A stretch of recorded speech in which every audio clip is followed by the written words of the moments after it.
तो फ्रेंड्स, आज हम लोग पढ़ेंगे कक्षा 4 की फुलवारी कार्य पुस्तिका का पाठ 4। पाठ 4 है हमारा बोलने वाली गुफा। आज हम कक्षा 4 के फुलवारी कार्य पुस्तिका के पाठ 4 के सभी क्वेश्चन को हल करेंगे। तो पाठ 4 का हमारा पहला क्वेश्चन है, शब्दों के अर्थ लिखें। यहाँ पे एक तरफ हमको शब्द दिया हुआ है और दूसरी तरफ हमें उसका अर्थ लिखना है। तो चलिए हम लिखते हैं। असमंजस का अर्थ है यहाँ दुविधा। अंदाज का अर्थ है अनुमान। तीव्र का अर्थ है तेज। खूंखार का अर्थ है हिंसक। अब चलते हैं अगले क्वेश्चन पर। क्वेश्चन नंबर 2 है, समानार्थी शब्द लिखिए। यहाँ पे हमें कुछ शब्द दिए हुए हैं और इन्हें हमें 3-3 समानार्थी शब्द लिखना है।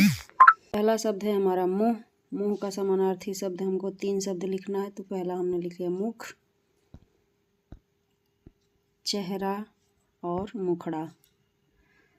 फिर दूसरा शब्द है वन। वन का समानार्थी शब्द हो गया जंगल, कानन, विपिन। चंद्रमा का समानार्थी शब्द हो गया चाँद, शशि, इंदु। धरती का समानार्थी शब्द हो गया धरा, भूमि, वसुधा। तलाश का समानार्थी शब्द हो गया खोज, अन्वेषण, जांच। अंदर, अंदर का समानार्थी शब्द हो गया भीतर, आंतरिक, अंदरूनी। अब चलते हैं नेक्स्ट क्वेश्चन पर।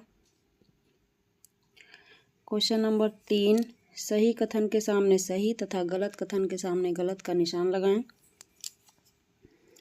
पहला क्वेश्चन है, क लोमड़ी को आभास हो गया कि उसकी गुफा में शेर बैठा है। ये सही हो गया, सही है।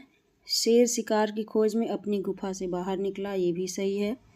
गुफा में भालू के पंजों के निशान, गुफा में भालू के पंजों के जाने के निशान बने थे। ये गलत हो गया, भालू नहीं था, यहाँ पे शेर था। लोमड़ी की बातों को सुनकर शेर असमंजस में पड़ गया। ये भी सही है।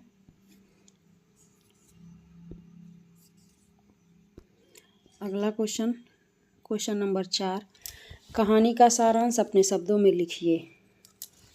ये पाठ 4 का बोलने वाली गुफा का जो कहानी है, उस कहानी को पढ़ के सारांश अपने शब्दों में लिखा है।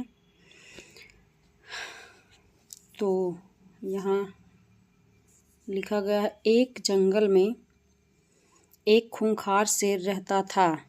एक दिन उसे बहुत भूख लगी थी। वह भोजन की तलाश में घूमते घूमते एक लोमड़ी की गुफा में जा पहुंचा। शाम को जब लोमड़ी अपनी गुफा के पास पहुंची तो बाहर ही शेर के पैरों के निशान देखी। इस बात को सही साबित करने के लिए कि शेर गुफा के अंदर है या नहीं, वह गुफा से बात करने लगी। शेर उसकी चाल समझ नहीं पाया और उसकी बातों का जवाब देने लगा। इस प्रकार लोमड़ी वहाँ से भाग गई और शेर पछताने लगा। तो ये है पूरे कहानी का सारांश। अब चलते हैं अगले क्वेश्चन पर। क्वेश्चन नंबर 5, दिए गए चित्रों में जानवरों की पहचान करके उनका नाम लिखें। तो यहाँ पे 2 चित्र दिया हुआ है। इस दोनों चित्र को पहचानना है कौन सा जानवर है। तो पहले चित्र में शेर है और दूसरे चित्र में लोमड़ी है।